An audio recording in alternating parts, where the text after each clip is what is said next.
2015 সাল থেকে পরপর তিনবার দিল্লি বিধানসভা ভোটে আবারও মুখ পুড়েছে কংগ্রেসের। শুধু শূন্যের হ্যাট্রিক নয়, নয়া রেকর্ডও গড়েছে হাত শিবির। মোট 70টি আসনের মধ্যে 67টি আসনে জামানত জব্দ হয়েছে কংগ্রেস প্রার্থীদের। রাজধানী থেকে কার্যত মুছে গিয়েছে হাতেদের আধিপত্য।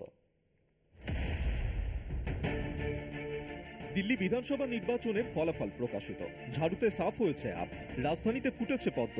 লড়াইয়ে ছিল কংগ্রেসও, তবে অন্যান্য বারের মতো এবারেও হারের ধারাবাহিকতা বজায় রেখেছে তারা।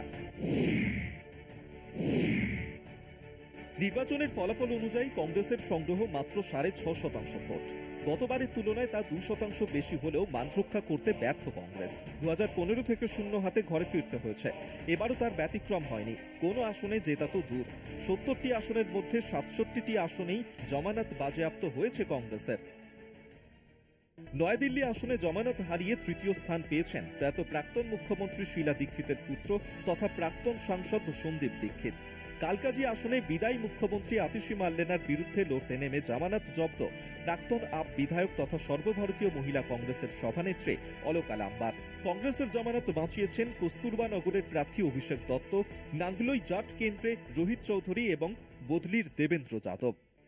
নির্বাচন কমিশনের নিয়ম অনুযায়ী মোট যত ভোট পড়েছে তার 6 ভাগের 1 ভাগ ভোট পেলেই সংশ্লিষ্ট প্রার্থীর জামানত থাকবে। একটি ভোট কম পেলেই জামানত বাজেয়াপ্ত হবে। এক্ষেত্রে প্রার্থী হতে গেলে নির্বাচন কমিশনে একটি ডিপোজিট মানি রাখতে হয়। বিধানসভা ভোটে সেই অঙ্ক এককালীন 10,000 টাকা। জামানত জব্দ হলে সেই টাকা নির্বাচন কমিশনেই জমা থেকে যায়। তার প্রার্থী বা সংশ্লিষ্ট দল ফেরত পায় না। সেক্ষেত্রে জমা রাখা টাকা ফেরত পাবেন না 67টি আসনের প্রার্থীরা। কলকাতা টিভি।